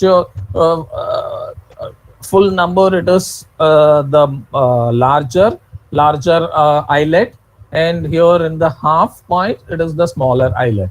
The same way here in the 12 you can see two eyelets. Why there is two eyelets here and why there is only one eyelets in the rest of the places? What do you think? It is because 12 inches means 1 feet. To say that it is 1 feet, there are two eyelets are there. So these kind of adaptations even we can make ourselves. The same way, here is the ruler with the braille, same braille markings. So either you can put like braille markings, these are all braille numbers are given. Otherwise, just like in the inch tape, you can make some markings for 1 inch, and then for half inch, you can make some larger marking and smaller marking as well. It depends on child to child or person to person. It is all assistive devices, all need to be made, should be made need based. As per the need of the person, it has to be adapted. Now we can see some more very low cost, no cost materials, and this is called a typoscope. So when you see here, there are a lot of lines are there. Person with low vision, they may find it difficult to read where I am in that paragraph, whether I am in the first line, second line, where I'm reading. So this kind of typoscope will help them. There is a slot, here is a slot, so they can just place it over that paper, so only they will see only one line in that. So this is for reading guidance, typoscope, and this is for writing guide. So to make them write in a straight line, also in a one by one, step by step lines, this typoscope writing guide will helpful for them.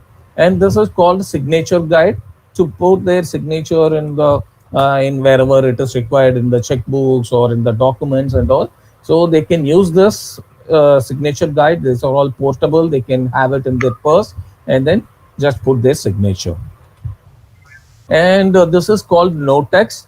Notex is to identify the denomination of the money.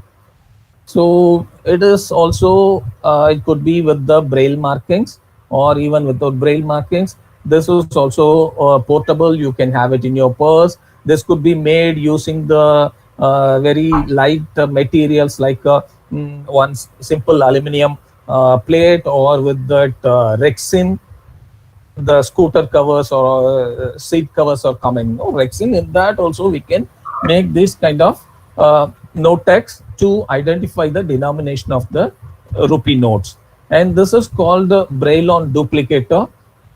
This is like a Xerox machine. So whatever you want to take print out in a tactile, this braille on duplicator is useful. First, you need to make one original version, and then use the specific paper is given for this, put it on this machine, and then this will come as a tactile one. So through this, you can make any kind of graphs, maps, or any concepts you want to teach, we can make it.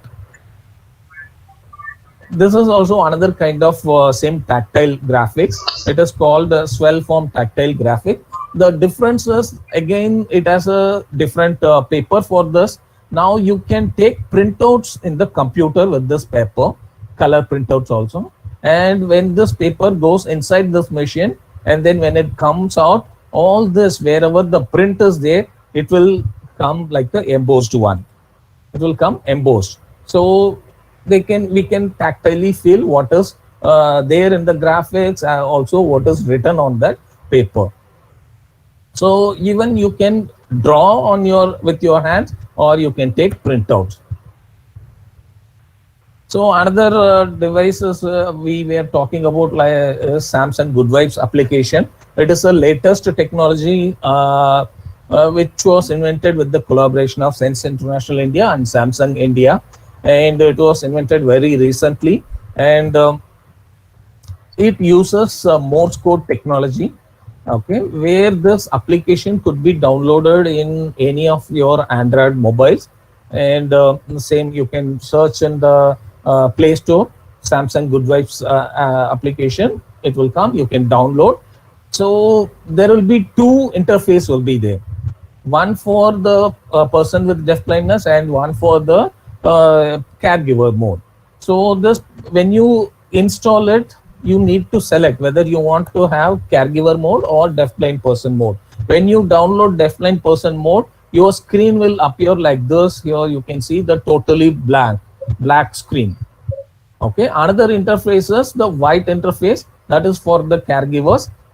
When it comes, it is just like our WhatsApp screen.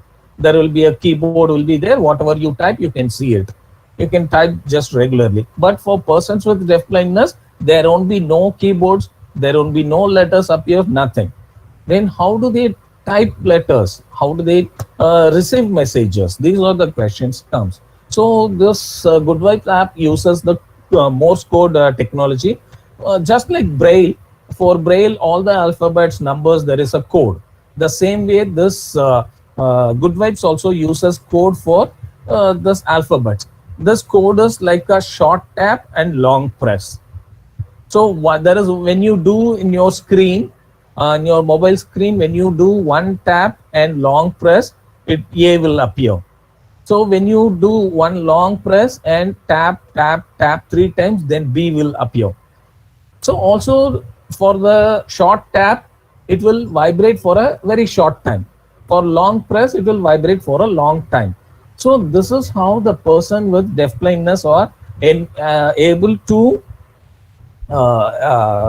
to type messages and also able to receive messages. What message I am receiving through vibration, they could read it out. They could understand. So for these are the instruction I said, long press and short tap, and then with one finger, and then when you do it with one finger, it will take it as a different one. When you do it with 2 fingers, it will give space, and then when you with 2 fingers, when you long press it, it will come back, delete the unwanted things. So when you want to send the message, just flip the phone, the message will go to that particular person. So these kind of advanced things are there. Even now there are totally deafblind persons. They are very much comfortable in using this. Now you can see in the screen a totally person with total deafblindness is interacting with another person, and he could type this message: MC TM is Arihant birthday.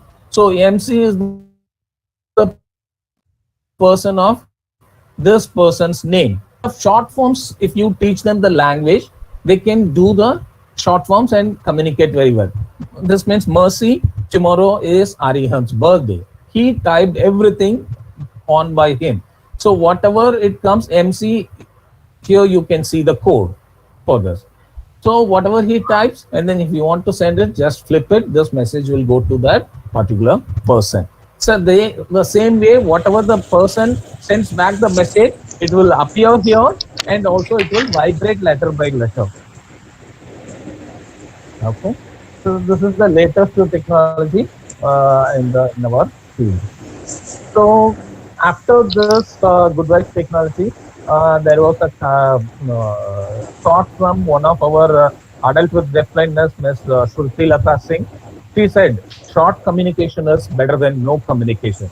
Because some people were saying that Good Vibes app uses only very short messages.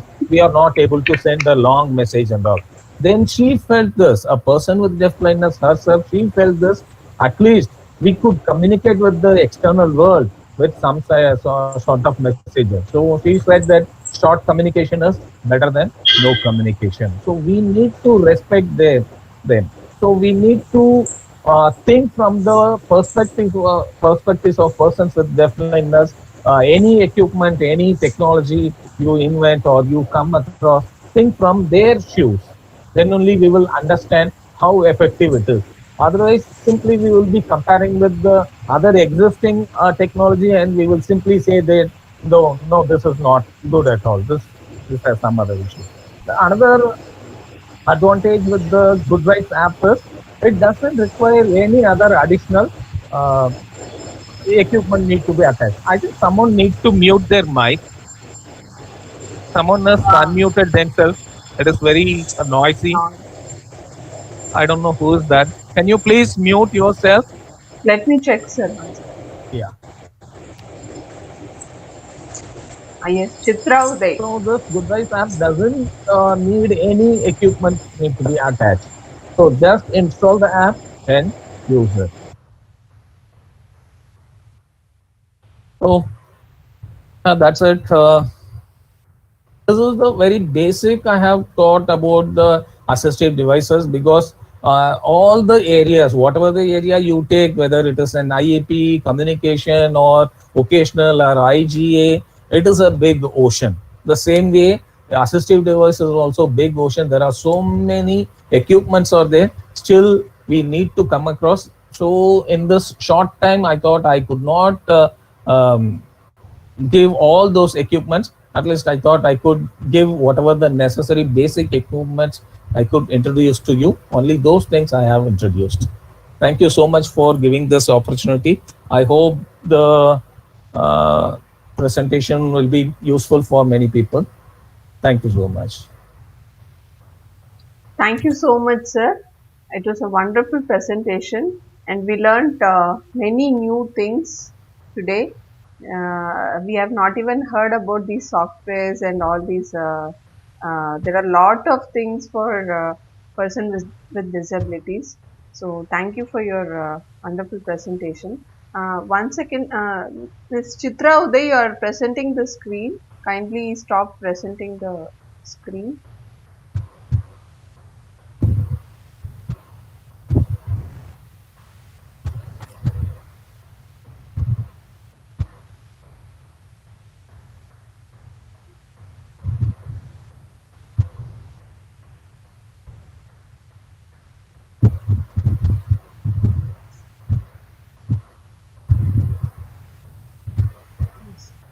Thank you so much, sir. And we came to know about that Good Vibes app. And as you said, short communication is better than uh, no communication.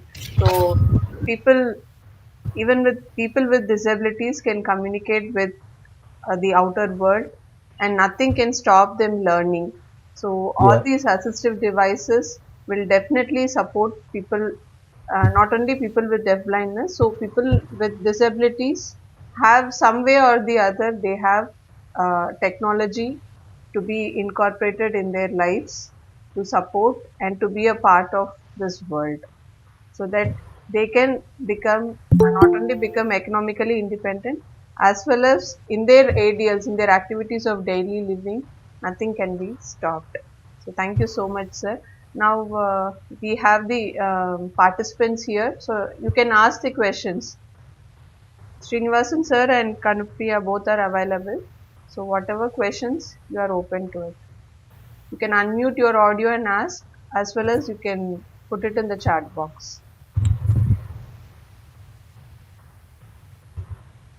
Sir, somebody has asked, are these apps useful for special educators also? Good Vibes. Are they talking about Good Vibes? They're not Anybody can, yeah, anybody can download this app. It is free of cost only. Anybody can download and use it. Also, we can use our smartphone as magnifier with little changes, right? This is from Saravanan. Yes, yes. Yeah, these options are there in our regular smartphone also. Like open your camera and then use it. But this option of changing the colors, maybe in our smartphone we can enlarge the screen, but changing the background color, and also this screen, that equipment has the it can save some documents as well. So these options, I don't think it is available in the regular mobile, but regular mobiles also could be used to just to enlarge the font.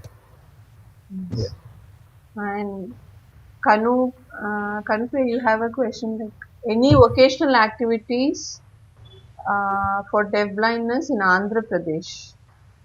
It's a question from Sridhar Rao.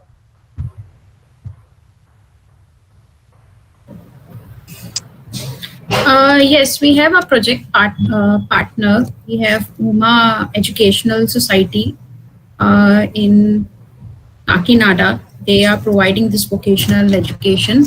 Then in every state, you have vocational rehabilitation center, which have been renamed into National Career Service Center. So you can visit their website. You can see what kind of training that they are providing. Look, these trainings, deafblindness is recently recognized disability. It was recognized in 2016 under multiple disability category. So there are lots of institutions who are still adapting their vocational trades which can be best suited for deafblindness. So you can visit the website, you can contact the officials for National Career Service Center and see what kind of trainings are suitable as per the category of deafblindness is there. And we have a project partner. Maybe Sanam will share the details for it from UMA Kakinada. They are working for children and adults with deafblindness, and they also give vocational training in some informal way to the adults.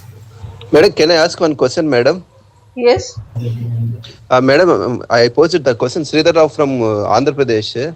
Yeah. Madam, is there any tie-up with for providing distribution of low cost or it may be any high cost assistive device through SSA of Andhra Pradesh? Is there? Why don't you approach?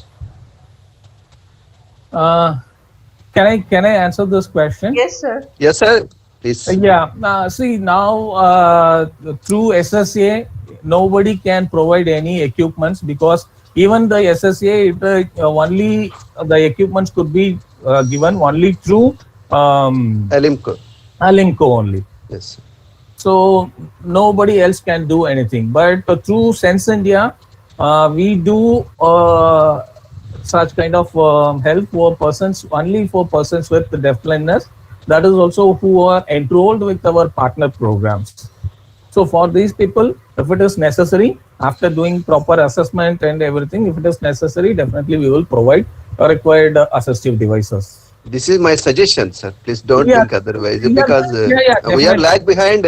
After seeing all this, your sense programs, we are lag behind. That's why I feel somewhat. That's definitely. Please. But it is government decision. Yes, yes. Even before Alimco earlier, even after that, once that what is that medical campus over from the SSA, they used to purchase the things from outside and give to the beneficiaries.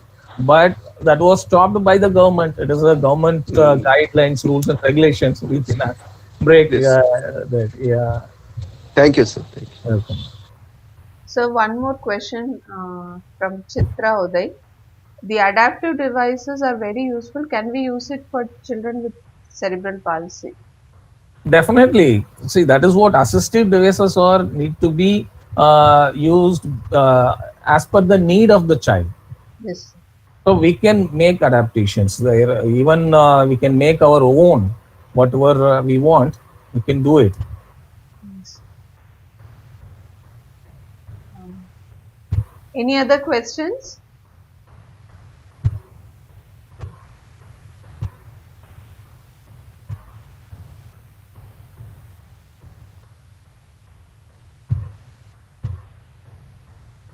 Where do we get the assistive devices? Which one they are asking about They have specifically? not mentioned it. Chitra Uday, you can unmute your mic and you can ask.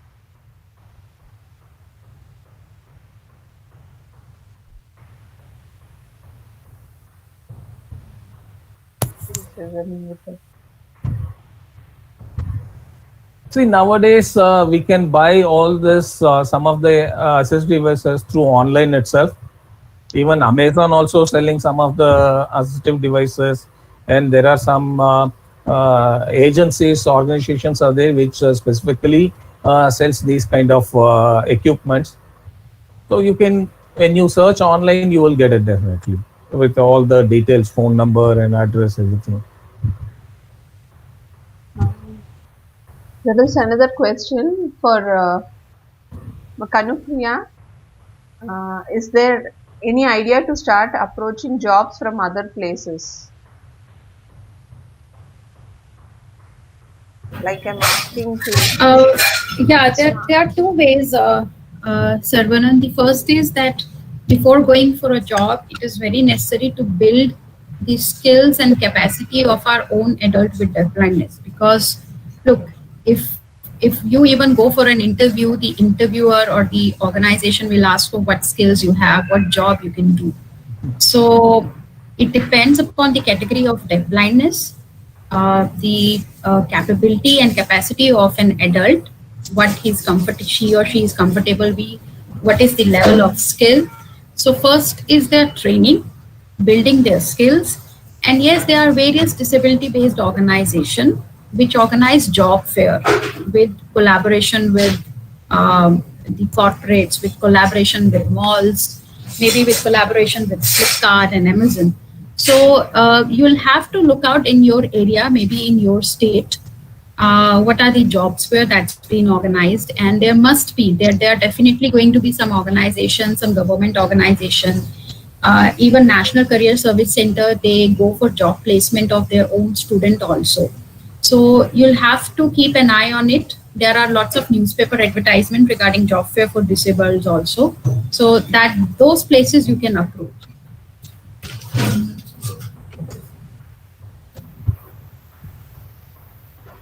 Any other questions?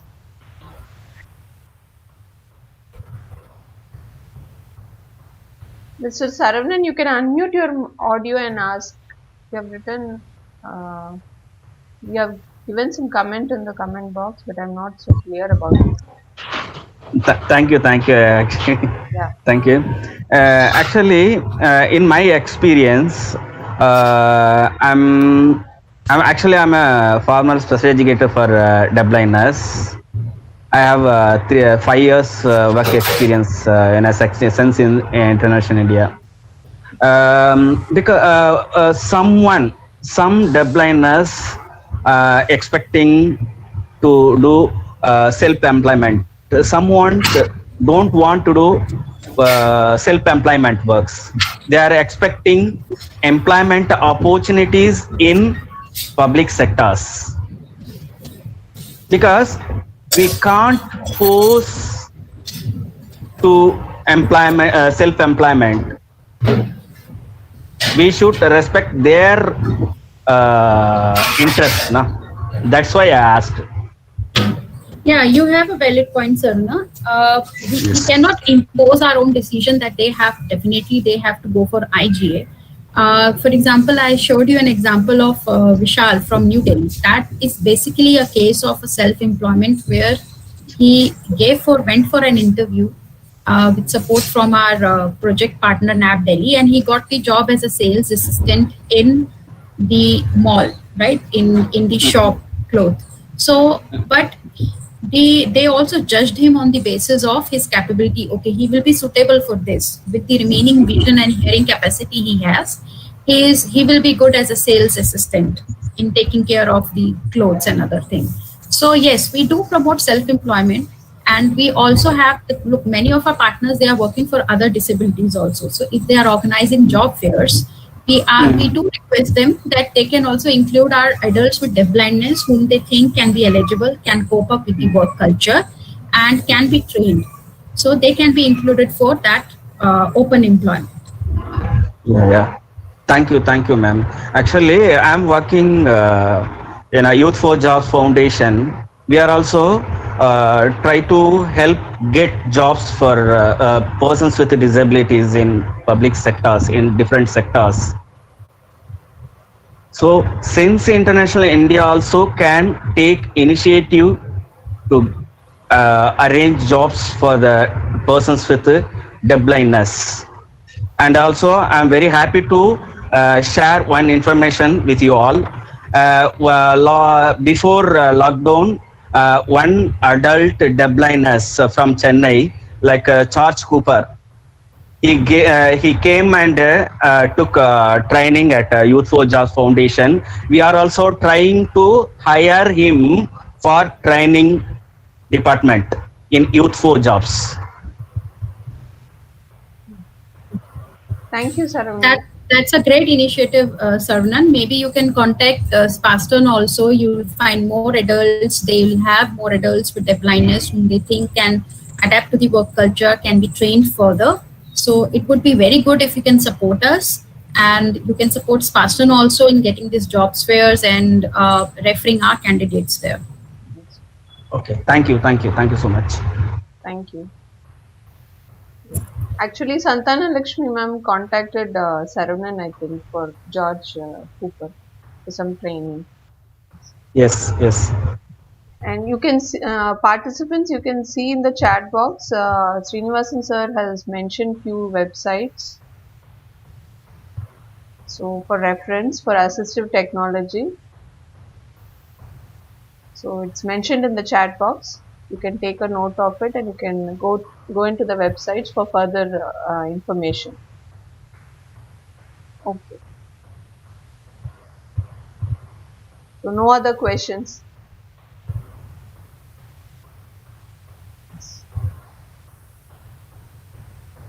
Okay, sir.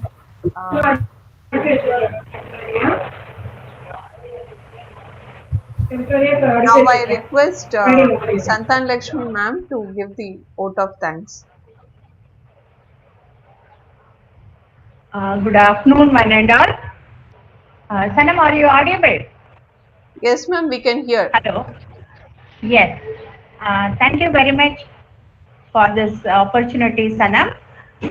Today is a very good informative presentation. We got the more information from Kanupriya and Srinivasan sir. From the presentation from Kanupriya, really the importance of the IGA activity for the person with adult deafblindness and how the role of family and the community can be supported, in how many ways we can support them, and shared about the good success stories about of our deafblind persons like Kaushik Raja's story and Lalit Patel and Saurabh. These are the very successful, very informative live example for us. It's really whoever participating in this webinar, they see the live success experience for that. It will give an idea for others also how we plan for our school children. Maybe now they are in children, in future years they are the adult. For them, it's a IGA activities is a very, very important. Even Spaston planning to start an vocational training at. Thank you very much, Kanupriya. It's very give lots of idea to us. What are the activities we can introduce for our children? And then from the highlight of Kanupriya's presentation, the person with deafblindness can take my work and my business. This is a common mantra for all the person, even whatever we need to take in a profession or a job, anything. This is our primary breadwinner for us. So the same thing as the example for our adult deafblindness also. In this aspect, Mr. Saravanan from Pondicherry, now today he is attending our webinar. So he is helping us for two of our adult deafblindness, for Mr. Cooper and Saraswati. So thank you, Mr. Saravanan. Thank you very much for your support to Spaston. So you can try to give lots of information for help for our whoever we know. For the person with deafblindness, you can give an help for us. This is an opportunity for me to thank you all in this forum. Thank you so much. Next are Srinivasan sir. So today he is introduced us as a many new assistive device, type and speak, braille light, and talking glove, and PackMate. This is the very first time even we are seeing in this, heard about this. Thank you very much, Srinivasan sir. We'll try to use it and we'll try to scrutinize what are the benefits for it, in what way we can use as an educator, we can use this for our children. That is a very, very important thing.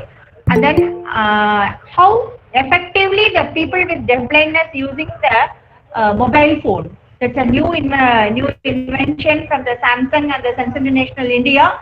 So it will really help for many deafblind person. So I'm very impressed with the Shruti's thing. Short communication is better than the no communication. Yes, is absolutely right. Our children, few of our children, non-verbal children, are not able to communicate with others. If we introduce this type of assisted device, their world will be the extended. They will get the lots of good friends. They can communicate their needs. They can see the world around us. So both the presenters, we learned many new things today.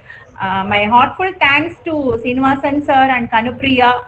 So all the participants in this forum, I hope, I believe it really a learning point. We learned many new things from this. Thank you all the participants, and thank you Sanam for this wonderful presentation webinar you arranged for the all the participants. This is the really useful for everyone. Thank you, Sanam, and thank you, Saranan sir. Thanks for all the participants. Really, we will benefit. A good takeaway is from the webinar, a new thing for us. Thank you. Thank you very much. Thank you so much, ma'am. You gave all the highlights of both the sessions. Thank you so much. And I once again thank Srinivasan sir and Kanupriya for accepting our invite to present in this webinar. Okay. And I also thank the Sense India team for supporting us and guiding us in organizing all these three webinars, the series of three webinars today, and the previous two webinars also. I thank Rajesh sir, Deepak sir, Kalyani, Rashmikant, Mercy, everyone has joined today. So thank you so much. Thank you for the support. And I thank you, Salam, for giving us the opportunity, and thank you, the participants, for taking out the time and attending the sessions. I also thank all the participants who attended the webinar today here, and you all cooperated very well. You have not presented or shared your screen today. That was a great thing. So everything went smoothly. Thank you so much. Thank you, Srinivasan sir. Thank you, ma'am. Thank you so much. Yeah. And for all the participants, I will send the feedback link to the group. Please do not leave the group. We will be keep posting you regarding the feedback and post test and other things. Thank you so much. Thank you, ma'am. Thank you, sir. Thank you, Kanu, ma'am, and the Sense team. Thank you so much, ma'am. Thank you, ma'am. Thank you, sir. Thank you so much for the information.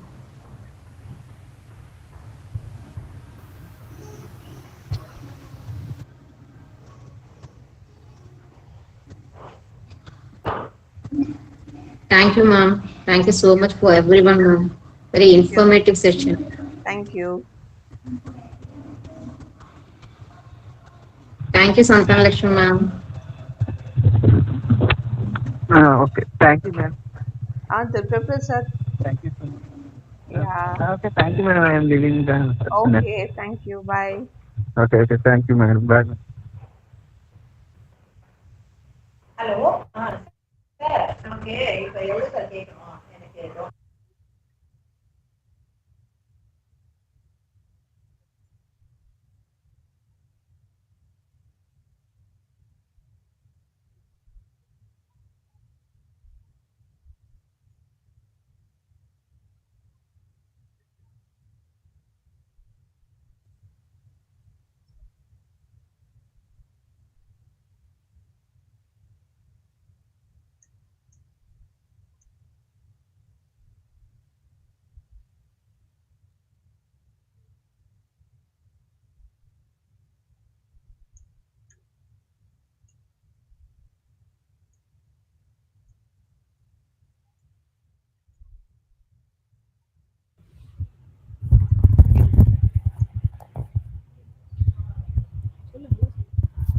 Hello, sir. Hi, sir. Hello. Yes. Hello, hi, sir.